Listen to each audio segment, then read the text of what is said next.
This is episode 83 of No Truths Barred, the best up and coming podcast on the internet. I'm your host, Hoyt Kwaku Timmons. And also, if you've missed any of the previous 82 episodes, those episodes can be found on YouTube, Spotify, Google Podcasts, and SoundCloud. Also, I want to take the time to thank everybody that has clicked the like button, left a comment, contributed a piece of constructive criticism. Any modicum of support, I deeply appreciate it. So thank you guys. And also letting you know that after this month, I will not be doing any more episodes on SoundCloud. So it'll really be more YouTube oriented. That's kind of the trajectory for the platform going into the remainder of the year. So thank you for the support thus far. And, I'm looking forward to today's episode. I have an awesome guest on today. We've linked before. I've been on her platform, the Whole Division Podcast. Make sure you follow the Whole Division Podcast page on Instagram.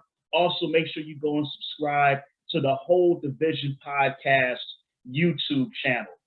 I have on today's show the beautiful, the brilliant, the high vibrational, good friend of mine, all the way from London. Well, better yet, Wales. Let me not say London. Wales. What's up, Wales? Wales. Okay. Yeah. All right. All the way from Wales, my good friend and sister, Chidi. How's it going on today? Oh, hey, thank you for that beautiful. Hey, look, I messed up my sentence. I'm kind of borderline dyslexic. I said, how's it going on? And look, that's that work. I got to wear off because, I literally just hopped off of work and hopped onto the podcast. So, pardon me if I'm a little discombobulated right now, but it's good.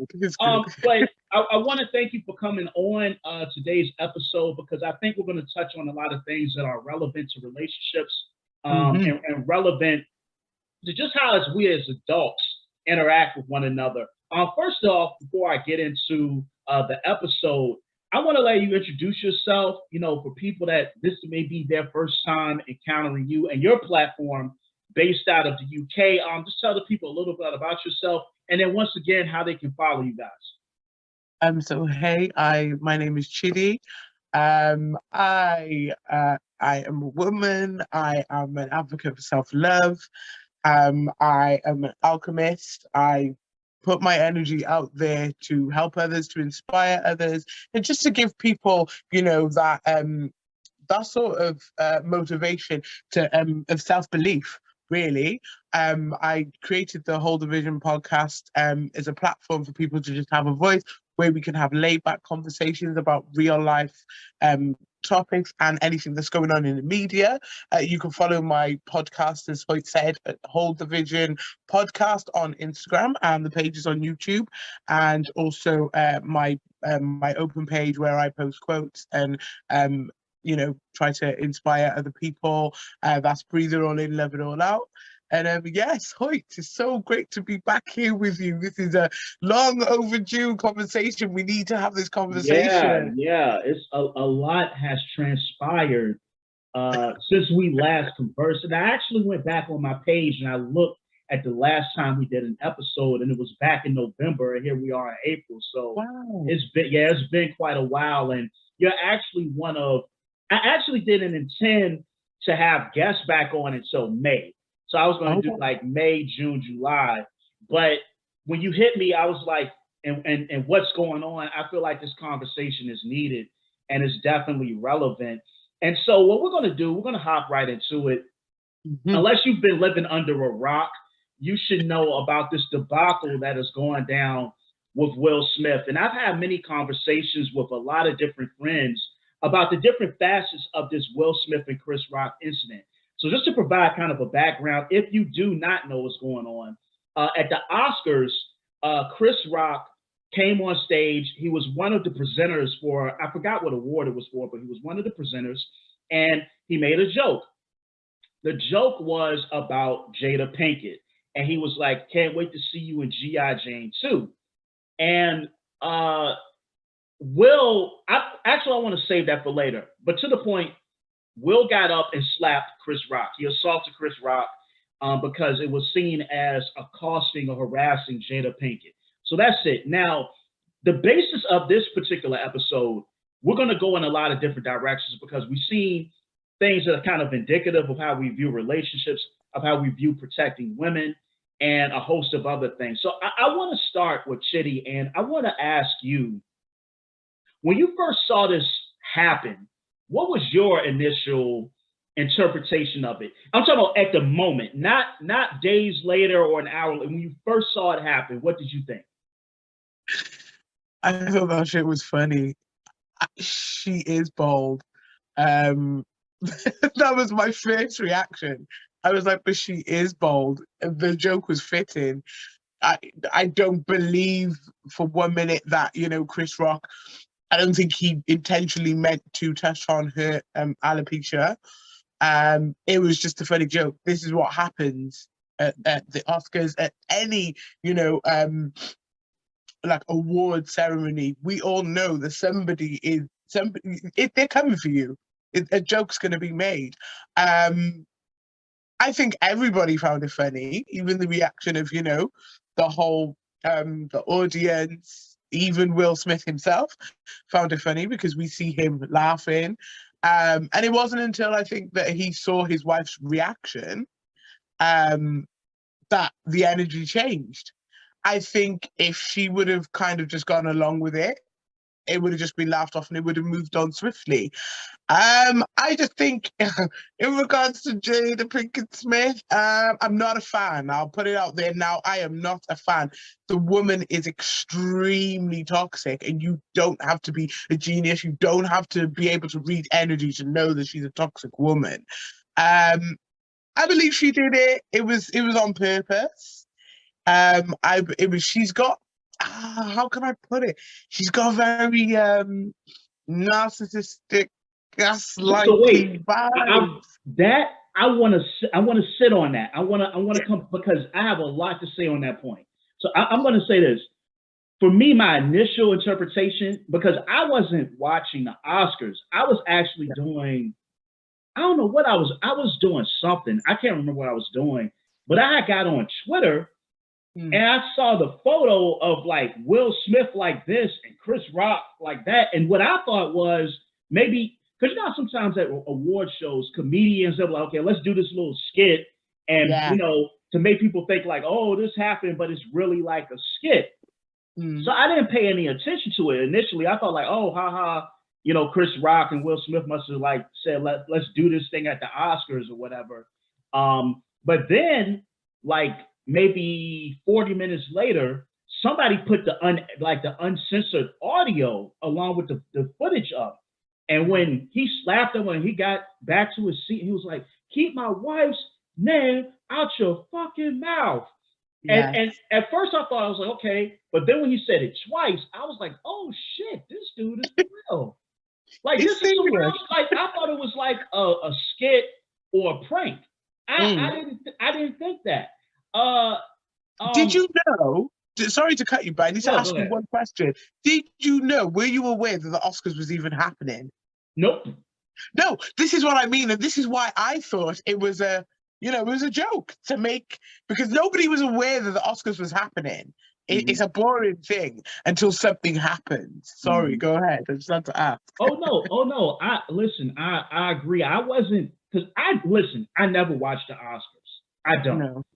I never watched them. That's why it wasn't a big deal for me. I may watch the Grammys because I'm more of a music guy. So I may watch the Grammys, but I didn't know. And I thought it was like a joke. So I want to add this particular component on. The reaction of the people around Will Smith at the awards is also what caught my eye. He went on stage and he assaulted somebody, which is what it was. And people at that award ceremony were almost more concerned about Will than they were about Chris Rock. And Chris Rock was the guy that got slapped. It's crazy, right? Yeah. It's crazy. I think, but you know what? Like I tried to touch on this on a pod that we did a few weeks ago, but I didn't want to go in too deeply because I knew I was going to be having a conversation with you. I was adamant this conversation was going to happen because I knew I needed to have it. I With Will, I think that, you know, the nation feels deeply sorry for this guy because, you know, we might laugh at the, you know, the joke side of it and, you know, the memes that are flying around and the things that everyone's saying. But realistically, when we take all that away, when we look at it deeply, Will is a broken man. This guy is emotionally damaged. He's been torn down by this narcissistic woman, and obviously we're going to go into that. But I think at that moment, you know, when he said, keep my wife's name out of your fucking mouth, and he said it again, but I don't think it was the words that he said, it was the emotion that came with it. It was, you could hear a pin drop after he said it. So I think it was the emotion, and I think it was in that moment that that audience and the whole nation, that the world saw that Will, how broken he actually is. You know, the guy's been through a lot over the past, you know, it's just been crazy. It's like, to me, what it felt like, and before I go into that, I want to say what I didn't know as well, and I literally just found this out maybe literally after this debacle happened.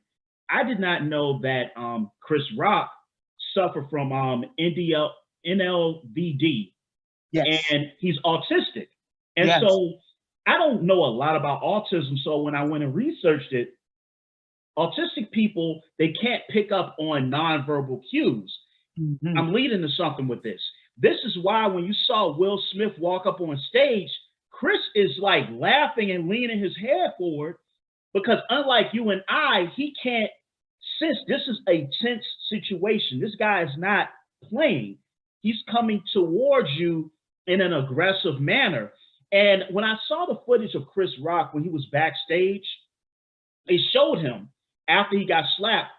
And he, you know, and Chris Rock grew up his whole life dealing with bullies, being abandoned, having people side against him, having, you know, he would get beat up by the popular kid and everybody would support and get around the popular kid as he's over here, you know, humiliated, beaten, assaulted, right?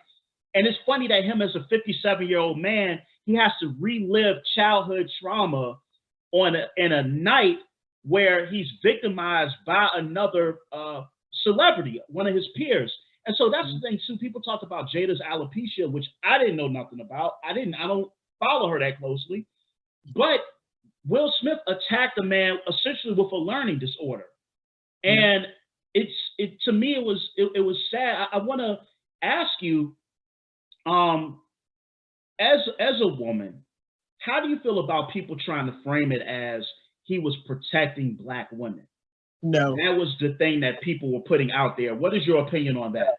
No, absolutely not. And when I saw that, it angered me because I was like, no, hold up a minute. How are you going to try and make this about, okay, so partially somewhere, yes, it's about race, because we all know that things would have been different if Chris Rock was a white man. We know that, let's be honest. But it was like, why are you trying to make this about, you know, oh, but it's a Black man protecting a Black woman? No, it was nothing to do with that.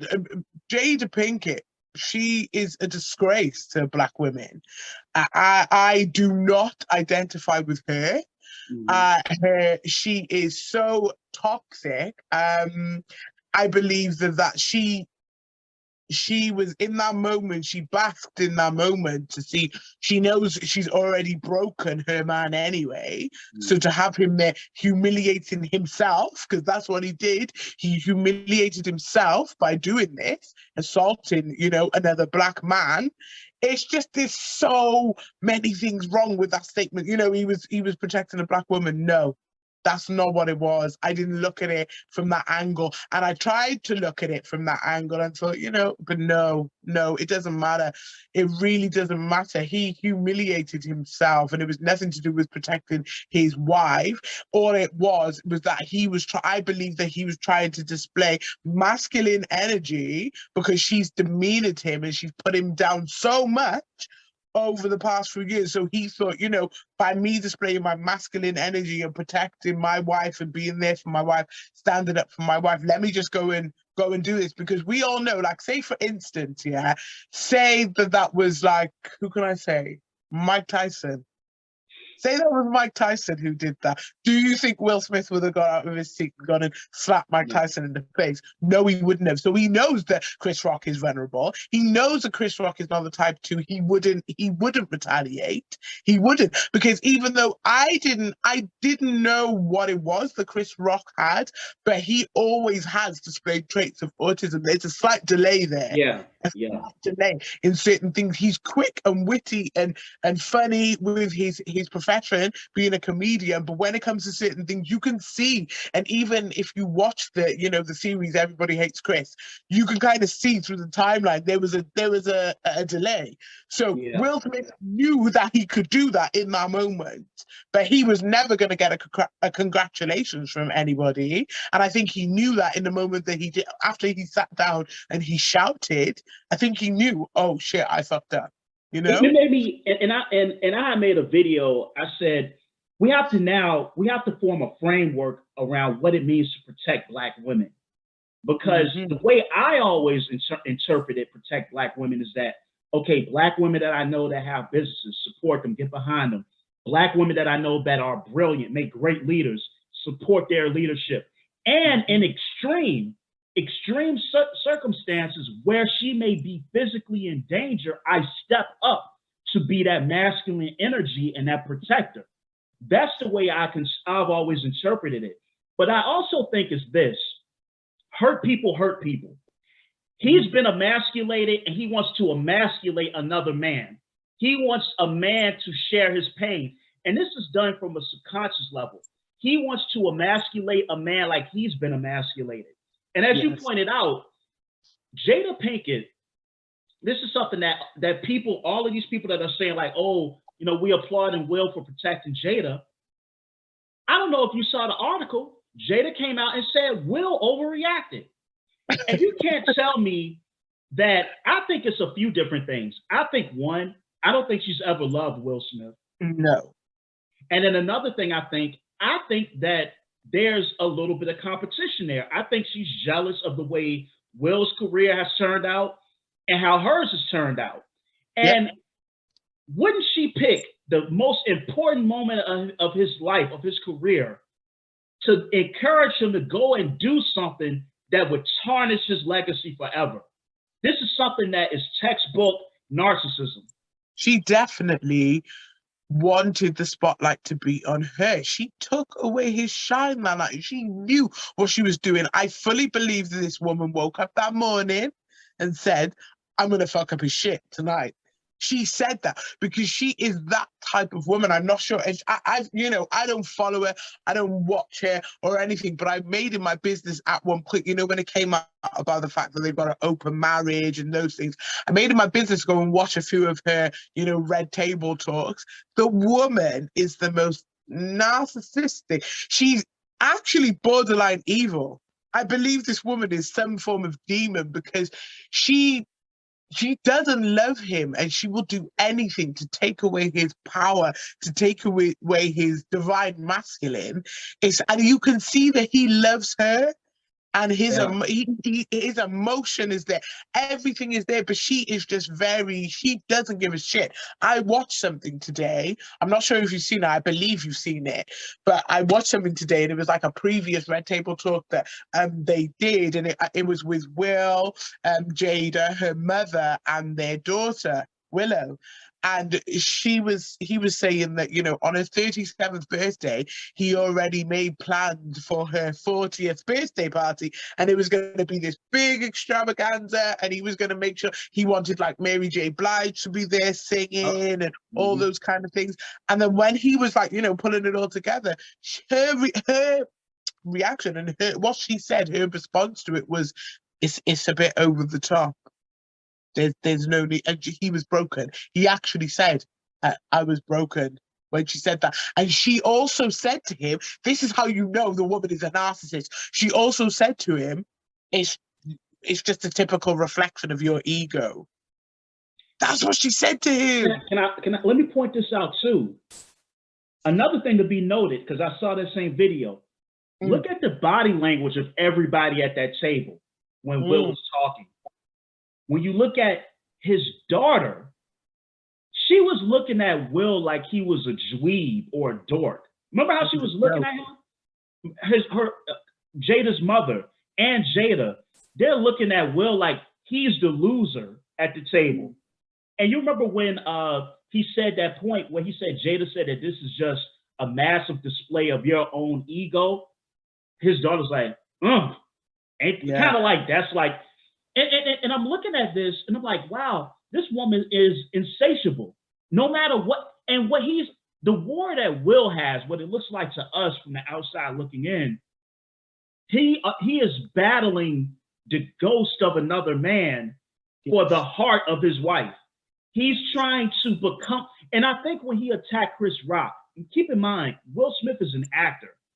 I think him attacking Chris Rock was like, maybe if I go hyper masculine, this will be the thing to get my wife to love me. If I go up here and slap this man, she'll finally love me now.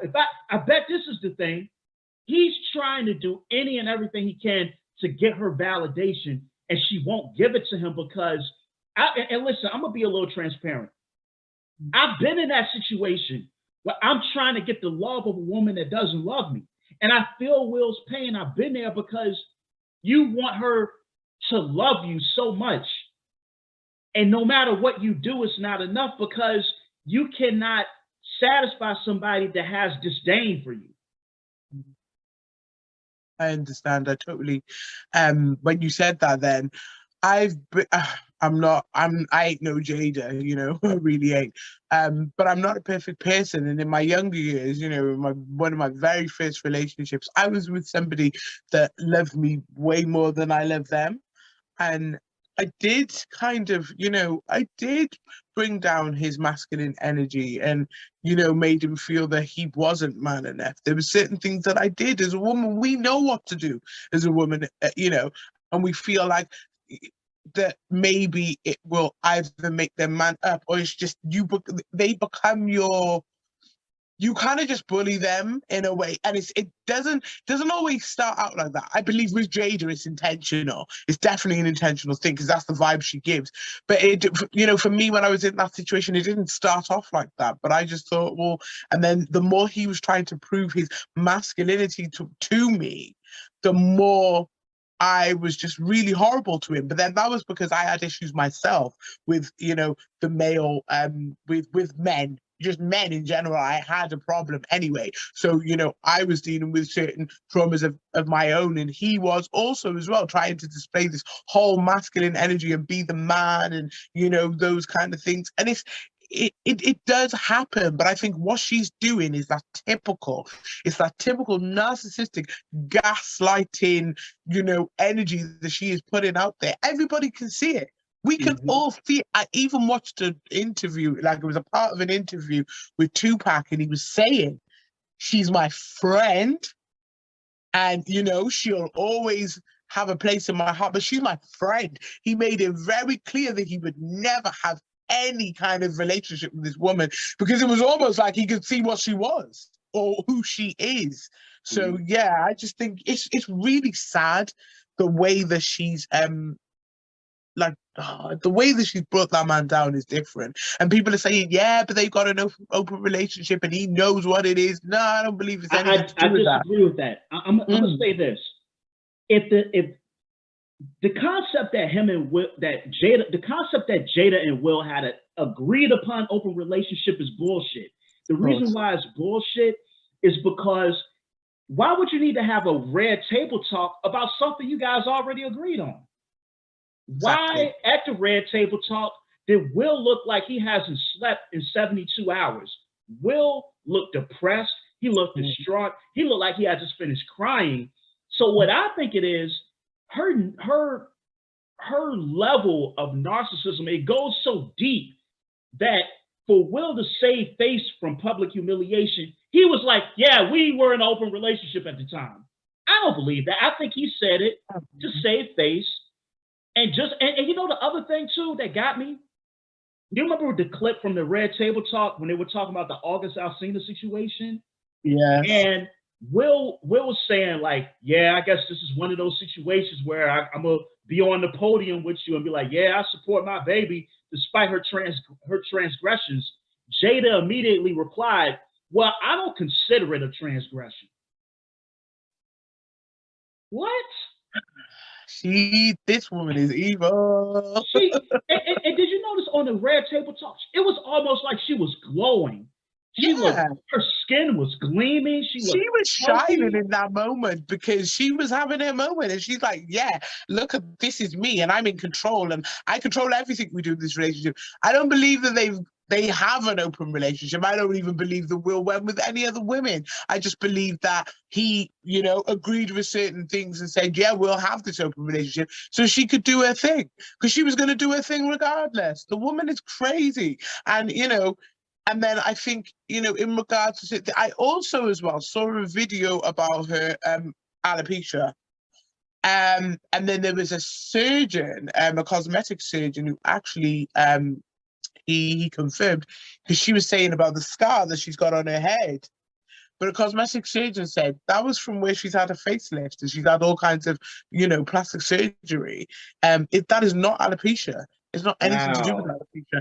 I just don't believe the bitch. Like, I'm just going to say it. I'll put it out here now. I don't believe her, Hoyt. Don't believe that she's got alopecia. And even if she did have alopecia, it's still not an excuse to be such a shitty person. She's a shitty person. And she's been horrible to this man who actually loves her.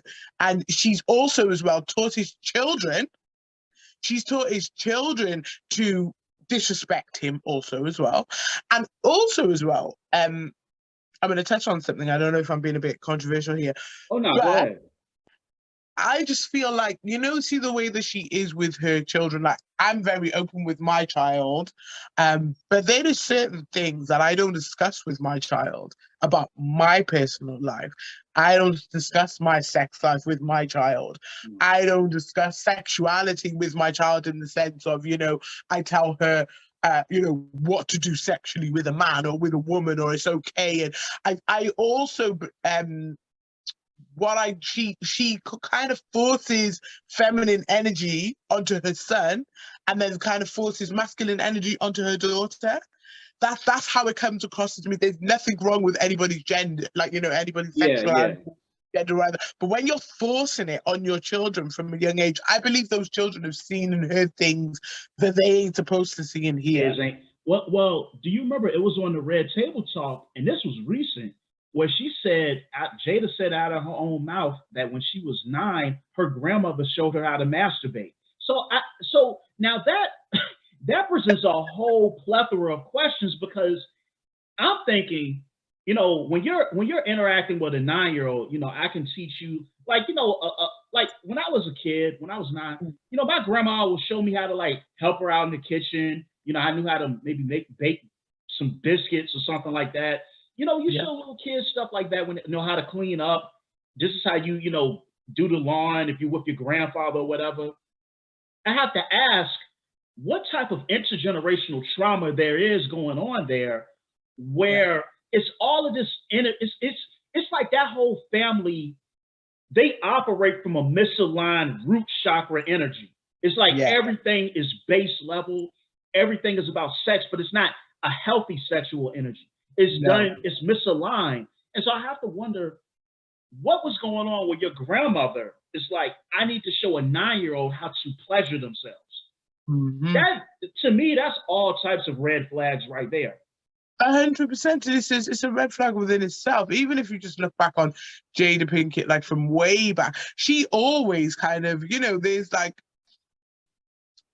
there's a way of doing things, and for me, I just feel like she always displayed kind of masculine energy. Even the part she played when, in the films that she did, she always kept, to me, everyone used to say, oh, Jada Pinkett, but I never ever saw it. I will always say when a woman's beautiful. I will always say when a woman is attractive, but I just never got that energy from her.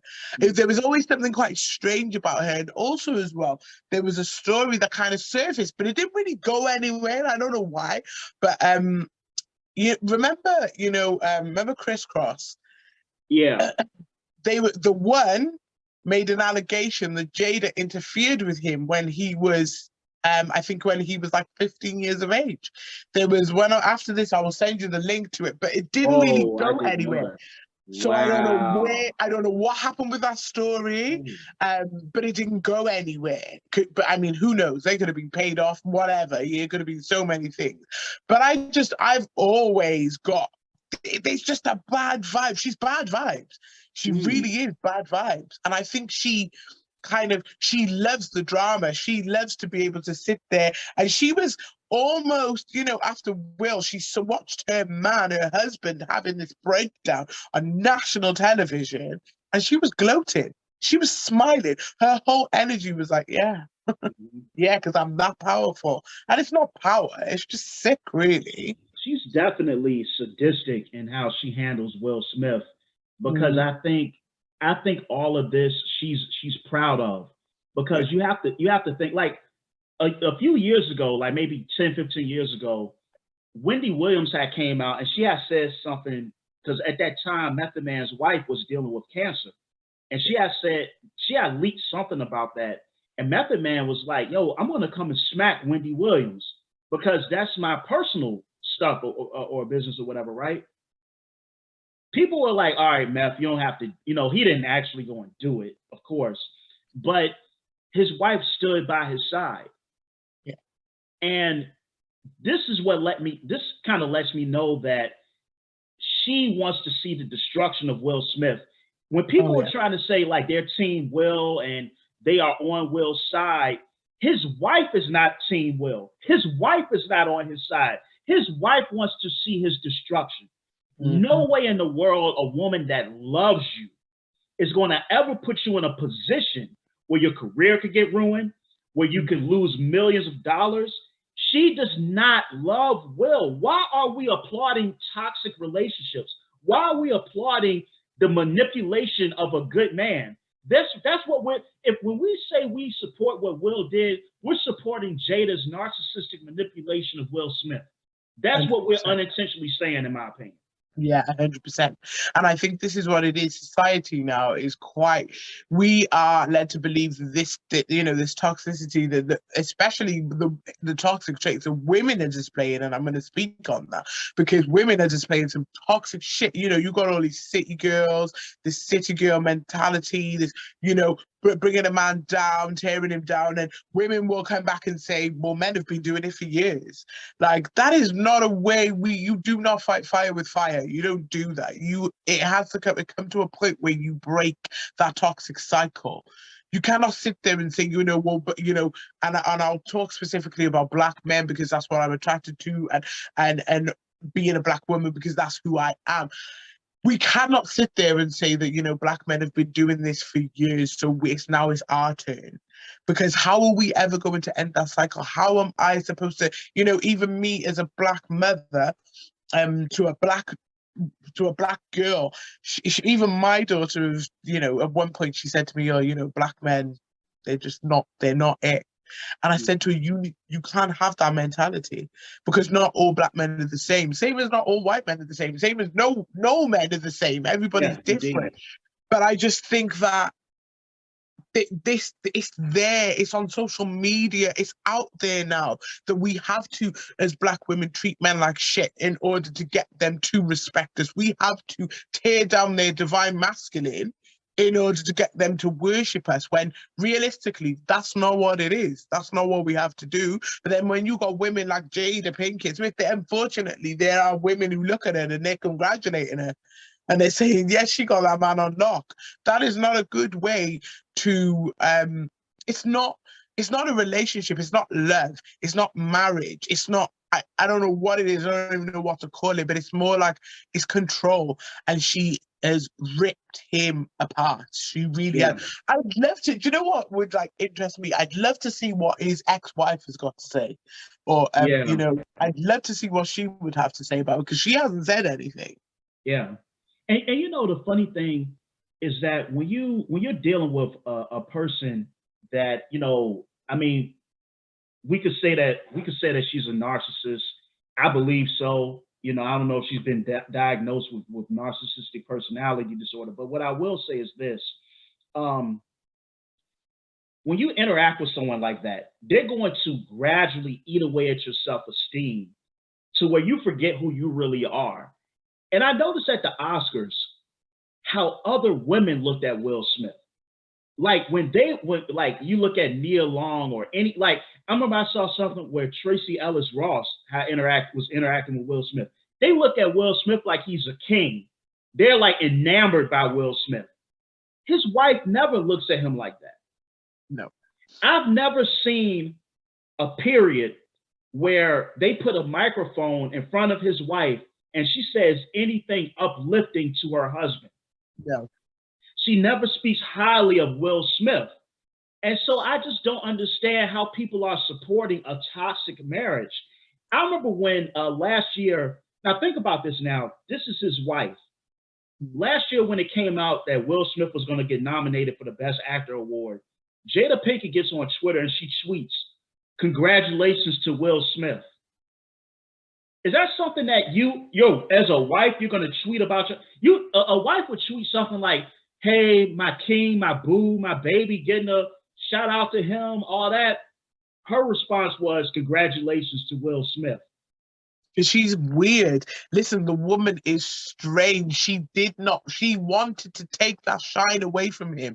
She didn't want him to have Oscar. She doesn't love, listen, she is jealous of the way that the world loves her husband. So if she could be jealous of the way the world loves her husband, how is she ever going to love him? The woman needs help. I really believe she needs some deep, intensive therapy because she's quite damaged. Mm-hmm. And I think, I don't know what, it always seems to be a flock of women around her. Everything is this feminine energy. But to me, it's toxic feminine energy. Yeah. It's really toxic because you got her mother, Hoyt.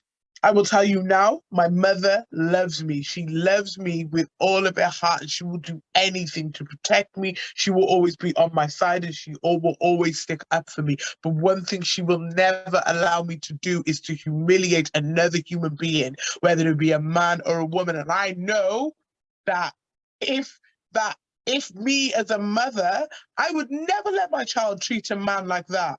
Never. Yeah.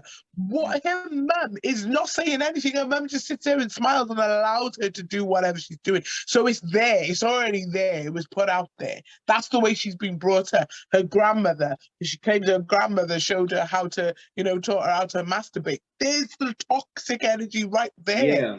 Yeah. It was never going to be good. Once this is why I think when you get into a relationship with somebody, you need to find out what it is that makes them tick. You need to find out about their background, their upbringing, what makes them happy, what keeps them awake at night, what their favorite color is. You need to find out every single piece of information because somewhere you're gonna find those red flags if you ask the relevant questions, if you get to know the person. I believe that Will was just totally mesmerized by Jada from the beginning because she was this icon that everyone's like, oh my god, it's Jada Pinkett, when in reality Jada Pinkett ain't shit. But see, that's what they do. That negative kind of parasitic energy, that narcissism, they're gonna look glittery. They're like the what do they call them? Like they're the sirens. They they can sing, they're beautiful, but they're pulling you in because they got to live off of your life force. And I think what Will has right now, he has three energies around him that they have to have a parasitic relationship with his energy. And see, the danger, Jada Pinkett kind of lucked up because Will is one of those guys that believes in traditional values. He believes in, I'm going to be there for my wife. I'm going to give my all to my wife. And I'm going to give my all to my children. In theory, that's a good thing. But unfortunately, he's around people that are going to exploit that.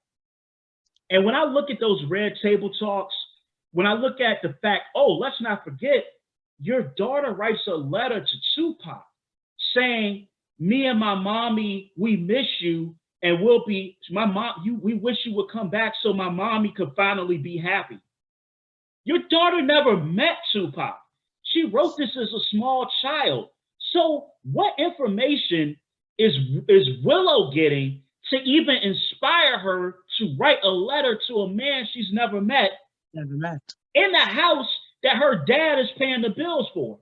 This is what I mean. This is where Jada is toxic, because she's planting those seeds, and any which way she can tear that man down, she is doing it. She is even using, the memory of a deceased man.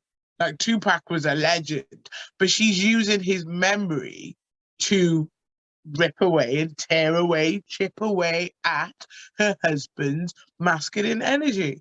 Any man, any man that loves a woman, or any man who, is interested in a woman and knows that he isn't, there's another man that he's got to be in competition with, that's going to make a man feel like shit anyway. But imagine if the guy you're in competition with is dead. Like, imagine that. Imagine you got a whole wife and you're competing with a dead guy for your wife's love and affection. That shit is crazy. The woman is, Will, get out. Get out, Will. I want to get online so bad one day and be like, Will's filed divorce.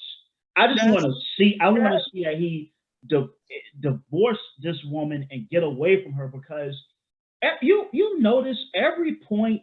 Oh, here's another thing. Did you see the red table talk that she had with Gwyneth Paltrow and her mom there?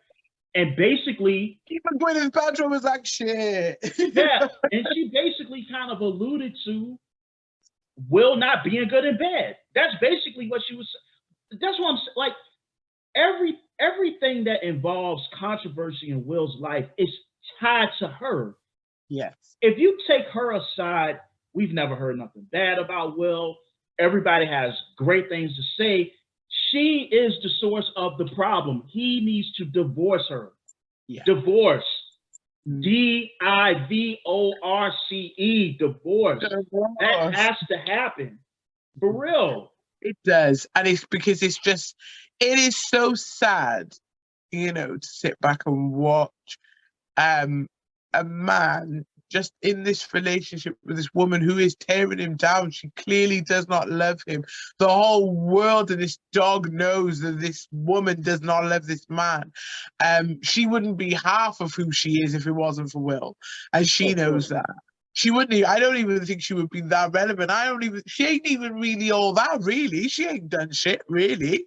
She's done, a couple of films or whatever. But I just don't rate the woman. She would not, she has used him to carry her. Anything that she has is because of him. Like, nobody would watch. Would people realistically watch her red table talks if she wasn't Jada Pinkett Smith? I don't think so. I just don't think she ain't shit, really. And I just think Will, he's been having this emotional breakdown for many years right in front of our eyes. And I think the media has just made so many memes and so many jokes and so many things out of this. For now, like, this guy's done this now. It was going to result. He was going to do something. I was waiting for something to happen, but I just didn't know it was going to be this. And at the Oscars too, that shit is crazy. But what is going to happen? What happens now? Well, apparently I saw an article today and it said that Chris Rock has been really quiet. Yeah. And the article said Chris Rock said he's going to be quiet until he gets paid. Until he gets paid. I don't blame him. also they were talking about it on I think on DL Hughley or Ricky Yeah. Smiley, one of those shows, that uh apparently Chris Rock has been seen meeting with some like super big time attorney out in LA. So Rightly so. because a lot of times if you're building a case, a lawyer is going to be like, hey, be quiet, don't go out, just let us build this case and get the lawsuits popping off. I don't know what Chris Rock plans to do, but speaking about Chris Rock, he was the reason why the police didn't arrest Will Smith. He said no. When they said, do you want to, he said no. So it's funny that people are pro Will, but it was Chris Rock that said, "Hey, don't arrest this guy. Don't do that." Chris is a lovely guy. I felt for him. I really felt for him because it was embarrassing, it was degrading, it was low, it was shitty what Will did, and he knows that. He knows what he did was low. To go and put your hands on another person, just so that you look like the bigger guy, or that you're more masculine, or I'm using my masculine energy to win my girl over. We ain't in high school. This is not what it is. That's your whole wife, and she should respect you regardless. She shouldn't have to go and put your hands on another man in order to make your wife respect you. And that's where I lost respect for Will Smith. And I just thought, your wife just played you. She played you in front of the whole nation. Yeah, and I think they've stopped production on Bad Boys 4. One of his Netflix movies got canceled. Yeah, there's a lot of projects he had coming up on the horizon. And here's a prediction I'm about to make right now. This is my prediction. I don't think Will is ever going to get to the point where he's like without a penny. That's not going to happen. No, but he's going to get canceled. I think his career is going to start to decline, and once he's in decline mode, Jada's going to divorce him. 100%. It's coming. She'll be like, you ain't worth anything. No, you're not worth anything to me. Let like another 3-4 years go past and he ain't really in no big movies or nothing like that, she's going to wash her hands and she's going to walk away. She's going to initiate that divorce, and she's going to get alimony, and she's going to take half of everything. Sometimes I wonder, right? And since you're a person where, we get into a lot of conversations about karma, good energy, spirituality. Like, I wonder if on a spiritual level, how can I put this? Like, everybody has to have like some sort of Achilles heel. And what I mean by that is, if you took Jada Pinkett out of Will Smith's life, he would be perfect. There was like literally nothing wrong. Yeah. Like, I wonder, is there a cosmic reason? Because you think about Will Smith, right? He could have married anybody. He could get, but is there something, maybe to us on the outside, we can't comprehend it, but is there some like cosmic or karmic lesson that Will is gaining out of this that we just don't understand? Because us, we're like, this shit makes no sense at all. It's just weird to me. It's some crazy shit, man. Sometimes I believe, we've all been in relationships or whatever, and then sometimes we might come out of it and think, shit, that shit was toxic. What did I do to attract this? Because it's not what we intentionally put out into the universe. We don't say nobody says to the universe that, dear universe, I want this toxic relationship with this toxic person and I want everything to be fucked up. Nobody says that. But I believe sometimes the universe does send us karmic lessons. It does send us the same lessons until we learn, and shit gets worse and worse and worse and worse until we actually learn and say, hey, you know what, I've had enough. Let me just, I've learned my lesson. Let me just walk away from this. And I'm praying that he learns whatever he's supposed to learn. And I'm also praying as well that he heals whatever needs healing within himself in order to get away from this person. Because when we take away all the memes and all the laughing and all the whatever, this shit is not funny.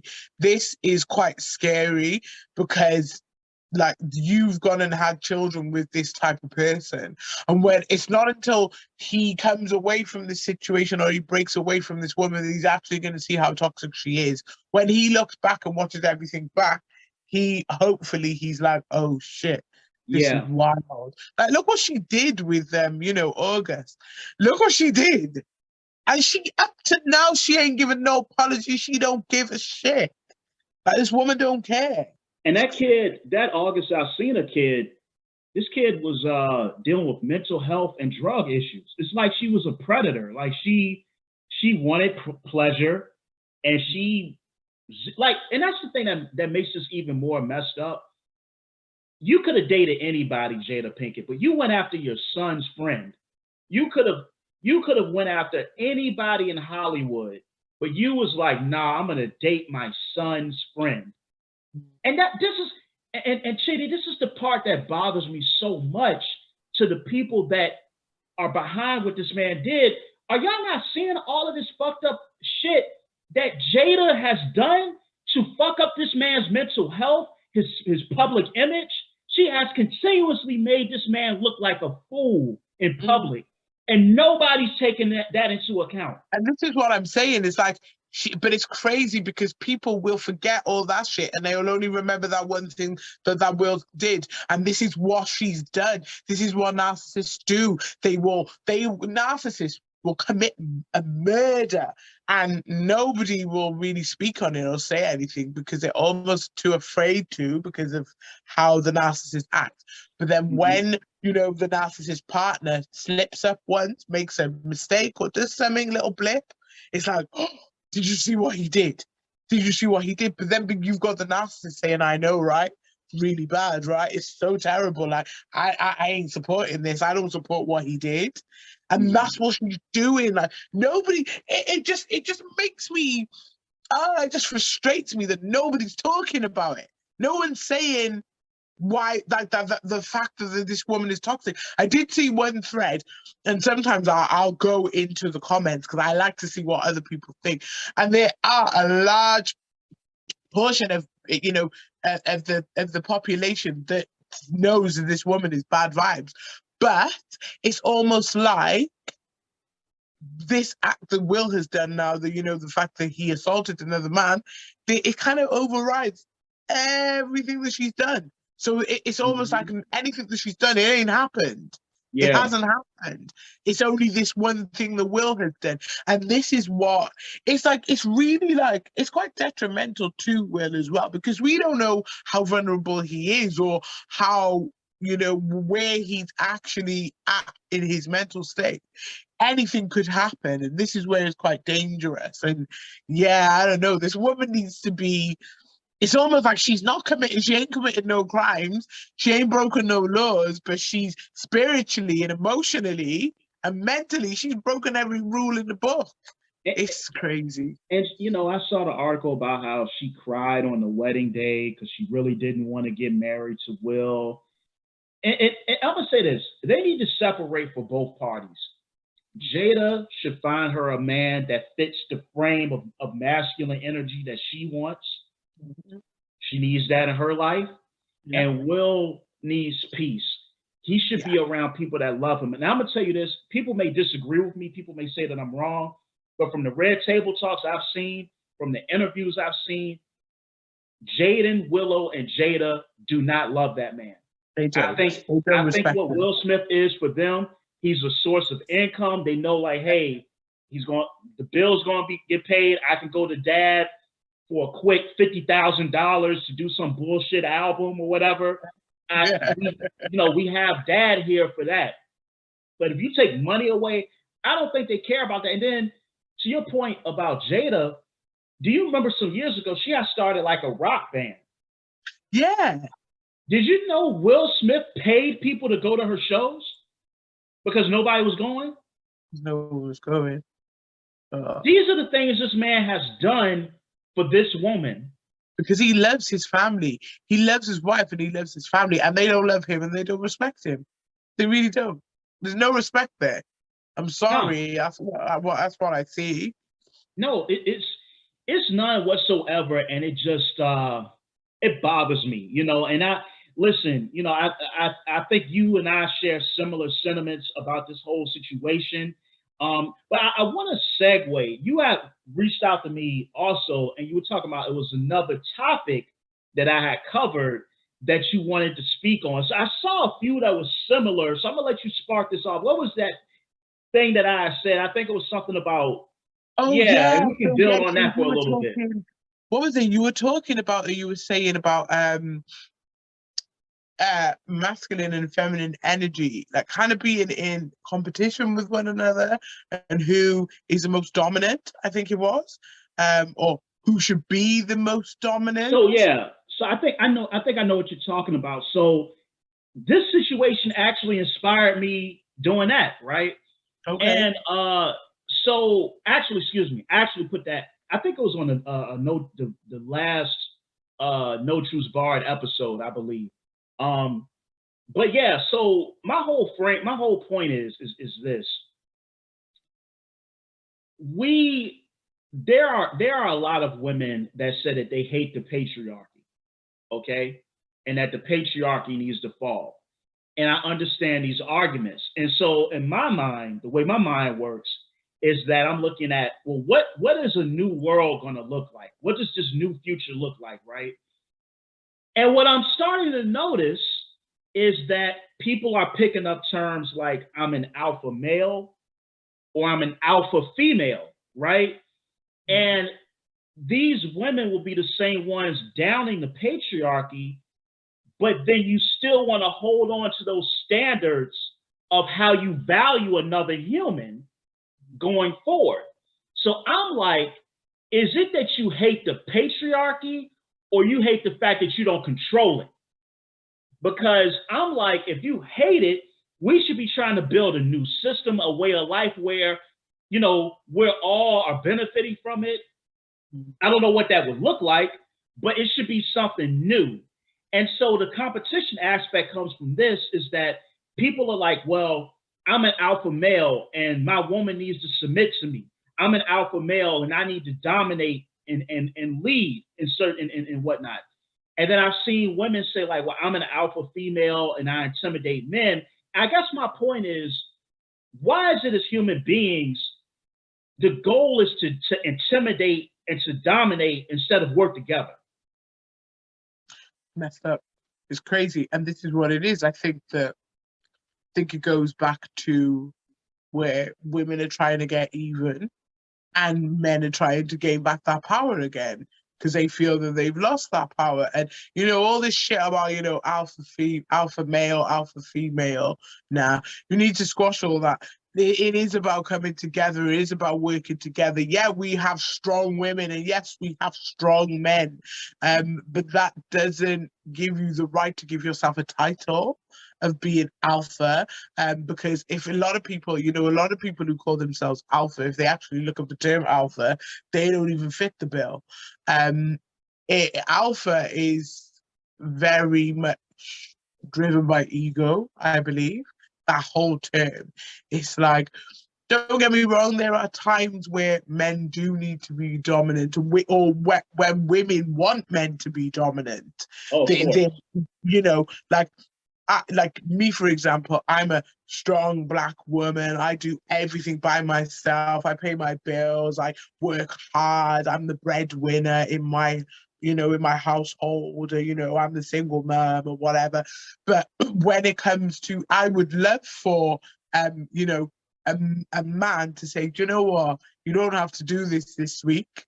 I'll do it, kind of thing. So sometimes women do need men to be dominant in that sense, but it's not a dominance that is going to, drag them down or demeanor them or make them feel any less of a person than less of a woman than they are.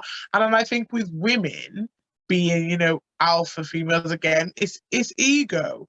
Like, you're just trying to prove something, and you're just saying, I'm the strong woman and I will get men to submit to me. And no, it's weird. And I know Yeah. this concept has come from somewhere. It's awful. I think it's been glamorized. I really think it's been glamorized. Yeah, so, and I understand that because in certain cases, I've dated women and it's funny, like I had an ex and I remember the very first date we went on, I already had it in my mind, I just kind of had that personality at times. I don't consider myself no alpha. I'm Hoyt. That's all I am at the end of the day, right? But we went out and I just had it in mind, like, we're going to go here, we're going to go here, we're going to do this. This is going to be how, and I kind of laid the day out. And I remember, like, because we had started off, we went to the museum, then we went bowling, and we went to dinner. Sounds like a great day. Yeah. And so after we left the bowling alley and we were going to dinner, she was like, I'm just not used to this. I was like, what do you mean? She was like, you just took charge and planned the day. I always have to do that when I go out with a guy. And I didn't really think nothing of it. So the way I look at, if you want to use these terms, alpha and beta, if that's how you want to classify yourself, the way I look at it is that women and the feminine principle have certain strengths that complement men, and the masculine principle, we have certain strengths that complement one another, and we come together and we form, these families, we form these lineages genetically. But I don't look at it like, when I talk to some guys, I think some dudes want to date kids instead of a woman. Like, you don't want a woman that's intelligent. You don't want a woman that has her own opinion on stuff. You don't want to, what do you want a woman just to sit in the corner and just be like, yeah, no, yeah, some no. men do. Yeah, some men do. Yeah. They really do. So I'm wary of these guys who like, I gotta have a woman to submit. What is she submitting to? What is it? What is she submitting to at the end of the day? What to what? Like, dude, I think, calm down. You know what I think it is? I think a lot of those men who say, my woman needs to submit to me, she needs to say yes sir, no sir, this, those type of men, yes, because they know they ain't shit.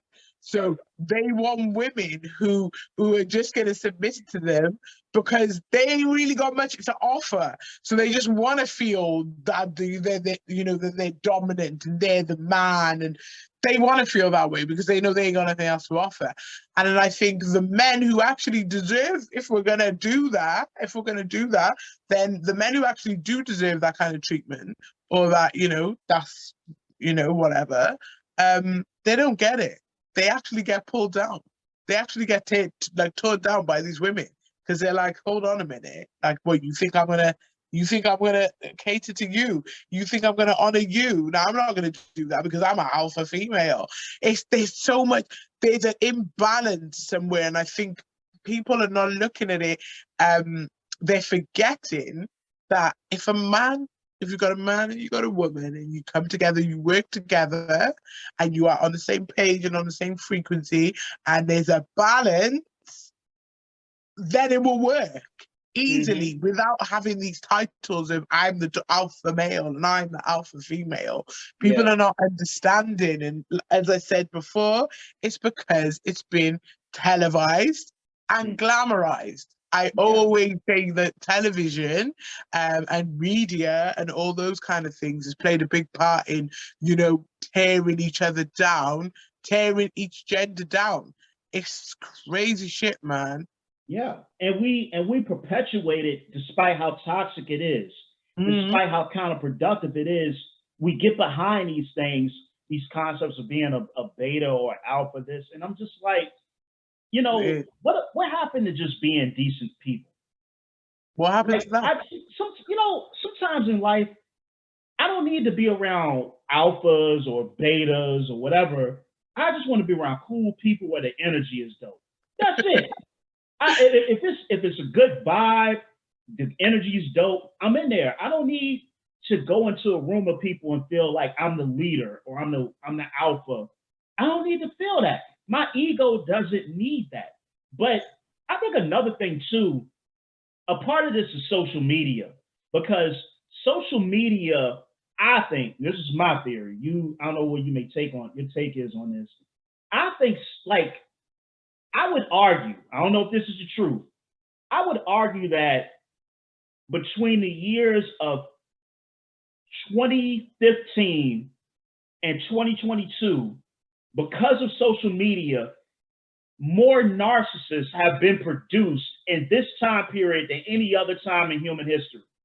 Because guess what? It's like, I need my followers to be more than yours. I need to get more comments to you. I need to get more likes to you. I gotta, it's this weird competition that everybody is in with one another. And it's like, it's no point. If you want to post something, do it because you feeling it. You enjoy it. Don't do it because you got this fictive competition in your head and you got to beat out people that follow you. Just post something because that's you. You're sharing a moment with people. That's it, Yeah. you know? But social media is like, it's crazy. And then you got people like going back to Jada Pinkett. She made a video that was so weird and peculiar recently. And I didn't even know what she was saying. It was just like, she was saying stuff like, yeah, when things get real, those that's supposed to be down, where do they go? It was like cryptic shit like that she was saying in the video on her Instagram. And I'm just like, She's a weird ass woman. Yeah, she's a weird ass woman. And I just think that, you know, you see it all the time. It's happening between the different genders now. It's happening between men and women. It's like, okay, so a man will post something and he will get all these likes and all this support and all these comments and his ego will be boosted. And then a woman will override him and then people will be saying, oh shit, but the women are really killing it now. The women are doing this. And then their ego will be bruised, so they will come with a comeback. And then they'll all start doing it. It's like, yeah, we outshine the women for a little bit. Then the women will come back and it's a constant battle. It's a constant fight. It's a constant competition. It would be like me and you. We both have our own podcasts, yeah? And it would be like, well, I ain't going to go on Hoyt's platform because why should I bring the energy of my podcast onto his? And why should he bring his onto mine when we're supposed to be fighting against each other? When in reality, that just sounds dumb, but that's what's happening out there. And it doesn't, instead of people looking and saying, hang on a minute, this shit is dumb, they're actually entertaining this whole concept is that we have to battle against each other. Luckily, because me and you are more awakened and more aware and more, you know, on a different frequency than just the average, we can come together like this and have conversations like this, and we can put that energy out there. Thank God there are other people out there who will do the same. But unfortunately, the vast majority are still sleeping. There's only that 10% that are awake. And I think it's getting better now. But even that, you know, even when it comes to terms of people saying, you know, I'm doing this out of love, I'm doing this out of light, there's still ego there. The ego hasn't died. And I think until the ego is destroyed, and it's never going to be 100% destroyed because we all need a little bit of ego in order to move forward in life. But I think until it's more soul over ego, then this is going to be the problem for years and years and years to come.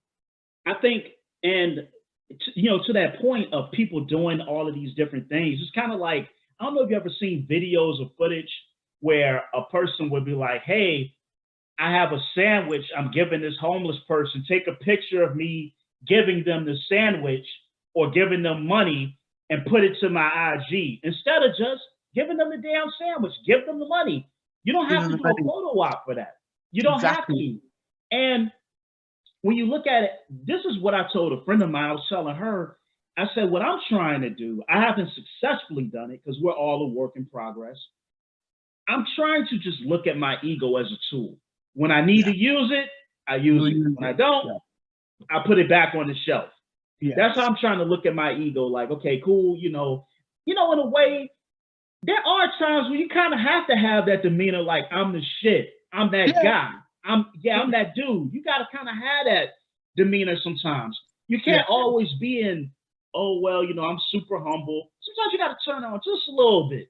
But there are a lot of times where you just need to be cool. You need to be. So look at your ego as a tool. But what happens is we define ourselves by our ego and our achievements and accomplishments.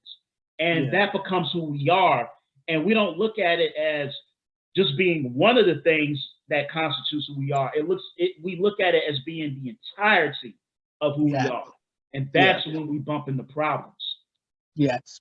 No, 100%. I totally agree. I think we do it, you know, in the workplace. We're like, I'm going to do this because other people are going to see me as doing this and they're going to think I'm the shit for doing this. So I'm going to do it. And we're not really doing it because I think we start off, I think the intentions are good, but then ego takes over, and it's almost like having that devil on your shoulder saying, yeah, do this because you're gonna be number one. Everyone's gonna look at you. Everyone's gonna love you if you do this. This is why I think people sometimes go on, they go on social media and they degrade themselves. And I will never put anybody down. Do your thing, whatever you need to do, go and do it. But there are people out there who will put themselves down. They will even, make a mockery of themselves because they have allowed their ego to overtake them so much in order to just get those likes, just to get those views, just to get just to be out there, really. When realistically, I think when you do things from a place of soul, when you do things from a place of soul, it's gonna take you a little bit longer because that is not how the world operates. When you do things from a place of ego, you are going to get that shit fast. It's gonna come in fast. It's gonna come in thick, but that shit ain't gonna last forever. When you do things from a place of soul, you are building foundations for generations to come. So even if I always say to people, my one friend, she's struggling right now, and she's like, but I'm putting out that love, I'm putting out that light, but I'm not getting anything back. You shouldn't, if you're putting out love and light, you should not want to get anything back. That is not love and light, that is your ego. Maybe you ain't even gonna live to see this abundance. Maybe that abundance is not something it's for you. Maybe it is you are putting that ripple effect out there. You are putting the stepping stones for generations to come. That is from a place of soul. Ego is the now, I want it now, but the soul is the future. So I think if we spend more time just living in the present and being present, things will come. We can manifest things a lot quicker by just being present. But I think people are so hell-bent on the world seeing them for this amazing thing that they are. And we are all amazing. We're all a product of the universe. We were created. This is not a coincidence. It ain't a coincidence that I'm sat here speaking with you. It ain't a coincidence, that my cat is sitting behind me, lying on my bed. It's not a coincidence that the guy over the road is sitting watching some TV. This is not a coincidence. Everything that's happening is supposed to happen. It's divine timing, and what is for you is not going to pass you by. But I think people who don't look at, they're not seeing the world. They're just using these to see everything rather than using this. And you're different. The different chakras on your body. Instead of using those and your intuition in order to manifest, they're using the ego. And yes, the ego does manifest things very quickly, but it's very short-lived. Yeah, it's you have to see it for what it is and how it can help you. But the problem, I was having a conversation with one of my brother's friends, actually, a younger cat, and we bumped into each other at the gym. And we was having that conversation about we operate from the base level of everything. And I think to take it to a wider scope, the powers that be kind of want us to operate in that id. They want us to operate in that root chakra where we only care about ego, we only care about sex, we only care about pleasure. They don't want us to get to that. They don't even want us to get to the solar plexus chakra or much less the crown. It's always operate at the base level. Don't begin to question things around you. Don't begin to question spirituality. Don't begin to question your government. Don't begin to question anything that's above consumerism. We want you to go to work, buy shit, eat, and sit in front of a TV. We don't want you to do anything else. And feed your ego. What's crazy? Facebook. I don't have Facebook no more, by the way. I hate Facebook. I was looking at that documentary on Netflix, and it was about, what was it called? It was basically about social media. I can't remember the name of the documentary. Yeah, that social media experiment thing. Yeah.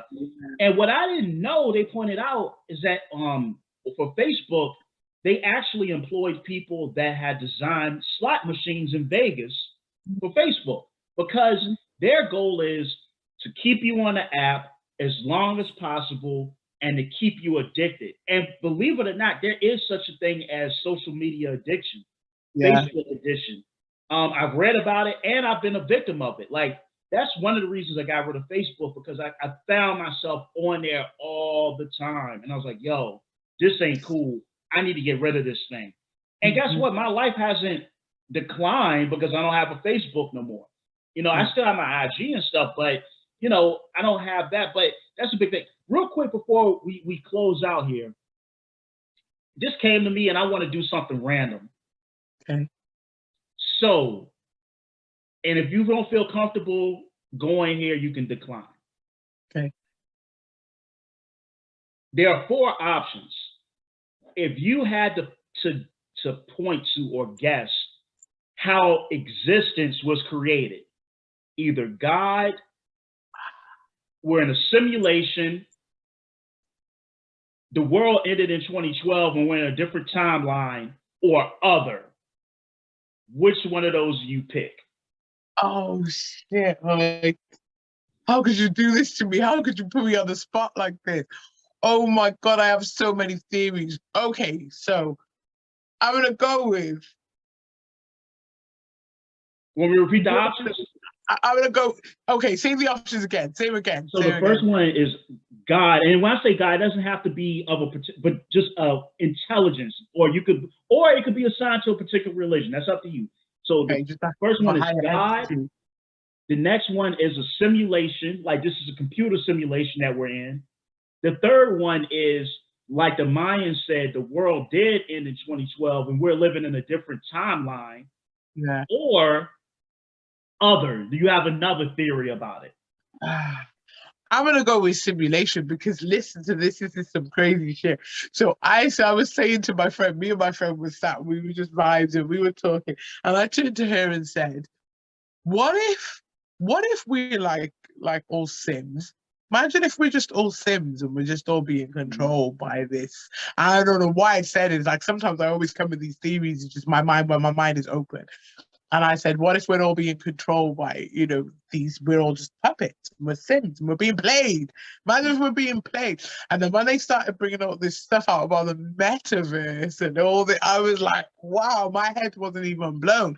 I just thought, but I've been thinking this shit for years.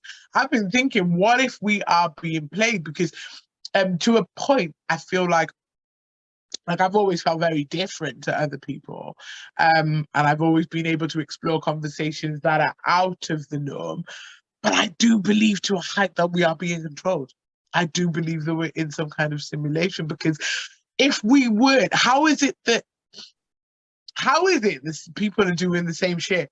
And you know, when you see people and you look at them and you think, oh my God, I just saw you. Are you not a carbon copy of that? Of the person? And sometimes I believe the Matrix, but don't get me started on the Matrix. I believe in that. I believe in it. I believe there's a red pill. I believe there's a blue pill. I think I swallow both. But I just think sometimes I'm like, this shit cannot be a coincidence. Even back to the Matrix, where are all the writers gone? Where are all the people who actually did that stuff? Like, everybody disappears when it's so close to the truth. And sometimes they give us stuff. Here's an example. I watched a video the other day and they were saying how they created Disney stars. Like all these people who, all those children who did, became Disney stars or whatever. And they were saying how to grow a Disney baby. And it was all jokes and fun and games. But when you actually watch it, you're like, how do we know that shit ain't true? That actually might be true. And sometimes they put the truth right in front of us and make a mockery of it, or make it seem like, it's a bit of, it's comedy, when realistically that could be true. How do we know? Do you ever, I always say to people, sometimes if I'm talking or whatever, I say, do you ever get the feeling like you're here, but you're not actually here? I get that feeling all the time. And, the deja vu feelings, and that cannot be a coincidence. I do believe to a height we are in a simulation. What about you? How do you feel? I want to know what you think. Oh man, I have a lot of theories. So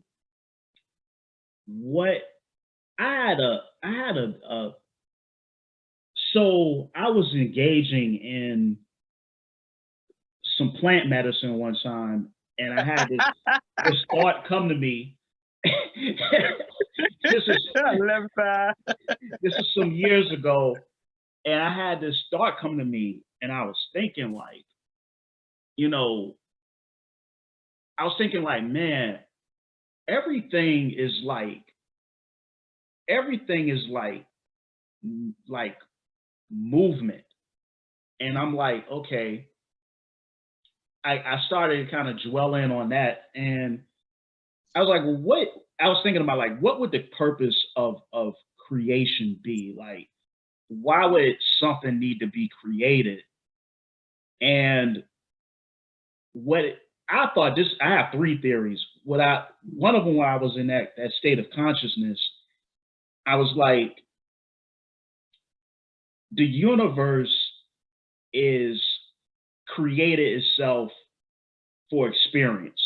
And what I mean by that is that maybe in the ether, that realm can't hold experience.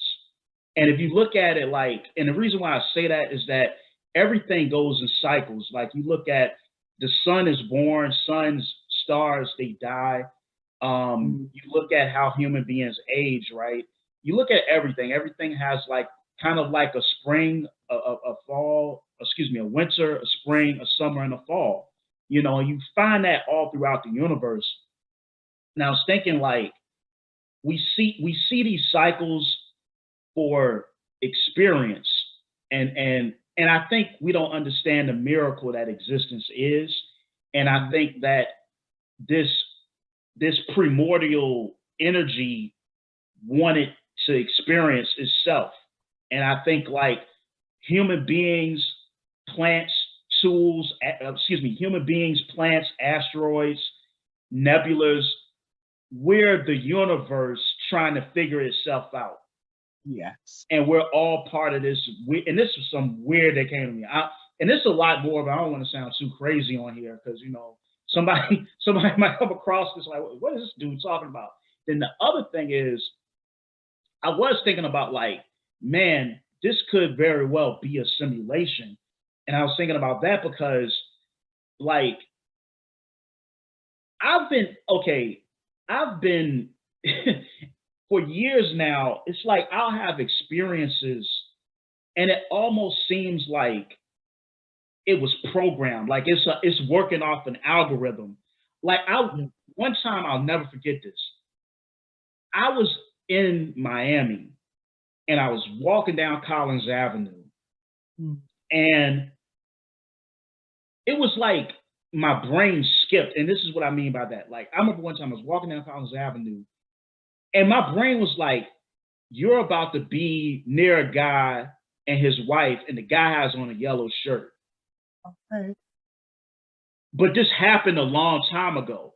Okay. And then out the CVS comes this guy in a yellow shirt and a lady, and I'm right there. And it's just weird. It felt deeper than deja vu. It felt like Soul catching up. this was something that happened like 30 years ago. Like it just felt like old. And I was like, man. And it only lasted for like a minute. Yeah. And then it left. But I've had a whole lot of those experiences, right? Yeah, same. Then I had a dream a few nights ago where, listen, when I woke up, I was scared. That's how real the dream felt. I dreamed I had gotten into a fight and I beat somebody up and I was going to court and I was going to do 10 years in prison. Like I saw the courtroom, I saw me, I saw the lawyer, all of this stuff, right? It was like I saw me in a different universe and I was looking at like, wow. And it was so real. Yeah. It was like I had slipped through the algorithm into another computer program and I saw what that variant of Hoyt is doing in that particular simulation.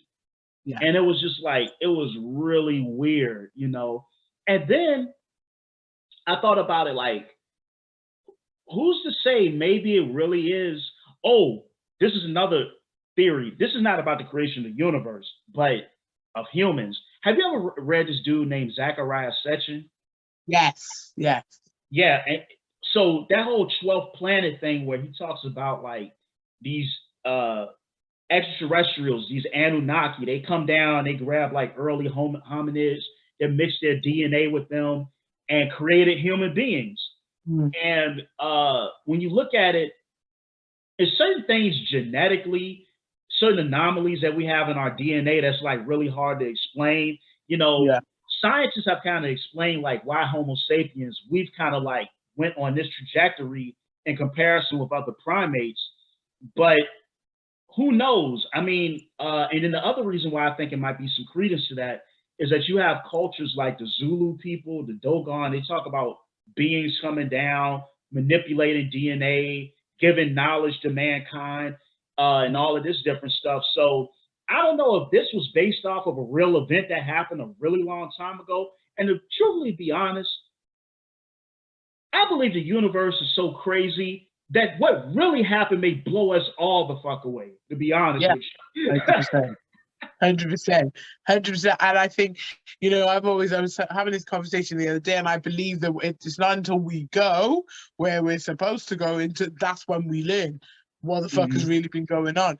It's like, is it a thing where when they pull the plug, it's like, yeah, you did your time, you did your thing, and this is what it is now. And then do we, people talk about reincarnation, but is that just us coming back as another simulation? That is crazy. It's Yeah, crazy. or could then I remember I was asking my homegirl, I was like, because she's a big proponent of reincarnation. I'm like, well, are there rules with it? Like, if I incarnate on Earth, do I have to reincarnate here or another planet, another solar system, another dimension? Suppose, okay, suppose, right, this is my very first time on Earth. What if I spent the past 2 billion years in a totally different universe? What if this is my very, like, I've never experienced this dimension before, and I spent billions of years in another dimension, in another simulation that's alien to this? And who says that the simulation can't be organic? Like, we think about computers. What if the universe itself is all computer code that's it's computer code based on spirituality? Yeah. Like, what if that's the secret? It is code, it is a simulation, but it's really organic. And it's Yeah. numbers and energy repeating itself and popping up in different timelines and making this music that we call life. Who knows? Yeah. It's just, I know I'm sounding nerdy and out there right No, now. you're not. You're not sounding nerdy. I think it's I love these type of conversations, and it's like, even for me, like ever since I was really young, I've always seen like numbers and sequences and certain things, and I've always questioned it in the sense of, am I a bit weird? I feel weird. I feel different. I feel like I am not of this planet. I feel like I've even said to, fellow friends and fellow, people who are on that kind of wavelength, how do I explain that I don't want to be here without it sounding like I'm about to do something crazy, or like I'm talking maybe about, other things, or suicide, or those kind of things? How do I explain that? Because, and sometimes I know things and I have no business knowing them. And why would I think that way? And then I think to myself, surely surely I ain't going crazy. And then it's not until you speak to other people, you realize there are other people who think the same too. But like I was saying, it was like the vast majority think a certain way. They think they're one-track minded, but then there are that 10% who think outside the box. But why do we think outside the box? Who gave us that? Or what gives us that? Why is that energy fed to us as to why we think outside the box? There's Yeah. a reason as to why we think differently, but what is it? It's so So my thing is, I want to, if I had billions of dollars at my like, let's say I had when 80 I billion. have when I have billions of dollars, right? What I'm speaking when I have, but so let's say I had $80 billion, right? I would want to, like, so this is another theory I have. So I'm looking at, as human beings, we need certain vitamins to survive. So, you need your vitamin A, your vitamin B, C, D, your B12, all of these different things. You need certain nutrients. You don't want to be nutrient deficient. And we eat foods to extrapolate these nutrients and to break them down into our bodies to keep us going, to fuel us. So I was Yeah. thinking, what other things do we need that maybe our ancestors had access to that we don't? Because like when I look at ancient, when I study like ancient Egypt, and you had these mystery schools, and you had sacred geometry, right? and these all of these esoteric teachings. And what you find out is that the Egyptians, they had a psychedelic called blue blue something. I can't remember the name of it. And what I'm wondering is, on our journey as humans, are these substances that maybe, these earlier cultures took, whether it's cannabis, whether it's psilocybin, peyote, ayahuasca, did they help, like, just like we need vitamin A for a physical nutrient, did they help on a spiritual and a cognitive level? Because these ancient societies, they seem to be tuned in to something that we've lost. I don't know what it is, but they would tune in to something. And Yeah. I'm not saying that everybody needs to go out here and do that, because I'm not a physician. I don't encourage people, but I do notice when I read, when I read about people that have had these experiences, it's like they have a different perspective on life They're than we enlightened. do in a consumer Western world. And I just, 100%. and then when I think about it, I think stuff like heroin and crack and all that stuff, you need to keep that illegal because that kills people. But some of these substances, I have to wonder, like, do they have a spiritual benefit that may not be conducive to a system that wants to keep people buying stuff and not having conversations like this? I 100%, I believe. I really do believe. Like I've looked into ancient Egypt. I've really done like a lot of research and a lot of studies and read a lot of books on it because it's something that really fascinates me. It always has. I want to by 2024, I want to take ayahuasca. My plan is to go out to Peru and do that. Yeah, I'm gonna put it up there. Woo! I You need to braver than seriously me. do I'm this. scared of that stuff. You know what? It's something it's something that I've been researching since 2012. Mhm. So it's taken me years to get to this point where I say that, I'm pretty confident that it's something that I want to do. And I've spoken to like a shaman and everything. And because I believe it's something that I'm supposed to do as part of my awakening. It's something I'm supposed to do. Um, but I was watching uh, this documentary, and it was two politicians went out and they took their ayahuasca, and when they came back, they divorced their partners, left their jobs, they totally changed course in that. And the way that they changed, it was so abrupt, but it was almost like, and now they are living the life that they feel that they're supposed to live. When they had this experience, they were shown what it is and their sole purpose is, and they were shown who they were supposed to be, and they became comfortable with that mind state and that mindset. And when they came out of it, it remained for them. What they saw is what remained. So when they came home, they totally changed everything. And I believe that that's what happened with me. My biggest downfall for me is fear. So I'll think something, or I know that I can do something, but fear will kick in. Mhm. And this is what's prevented me from doing a lot of stuff in my life. But I believe it's because of, I think it starts with the foods that we eat. It starts with the things that we take in. Yeah. It's because when we're born, we're not born with fear. We're not born with all of these different things. We learn these different things. So, over the years, I feel like spiritually, my awakenings happened. I've had so many spiritual awakenings. I got to a point where, back in 2011, whenever I ate meat, I was throwing up. My body Mhm. was literally rejecting it. I went to the doctors and I said, something's wrong with me. I felt like I was dying. Honestly, I really felt like I was dying. And he said to me, what's different? Like, what is this? And I said, it's happening every time I eat meat. So he said, okay, well, let's remove meat from your diet and see what happens. I removed meat from my diet and I was fine again. And then it was just little things. So, I haven't eaten meat now in all those years since 2011. But it was just little things, and I didn't ask for these things to happen because I like meat. I liked it when I was eating it. It was something that I would cook in. It was something that I wanted to consume, but I couldn't. And even now, I find myself, I grow my own herbs. I do things that I never thought that I'm like. Even now, when I do certain things, I'm like, what am I doing? I was, the other day I bought some spring onions and I was cooking and stuff, and I chopped off the end of the spring onions, and I found myself filling a cup full of water and putting the spring onions. And then even like when I go down and I'm seeing these spring onions growing, and I'm thinking, where the fuck does that become this business? What am I doing?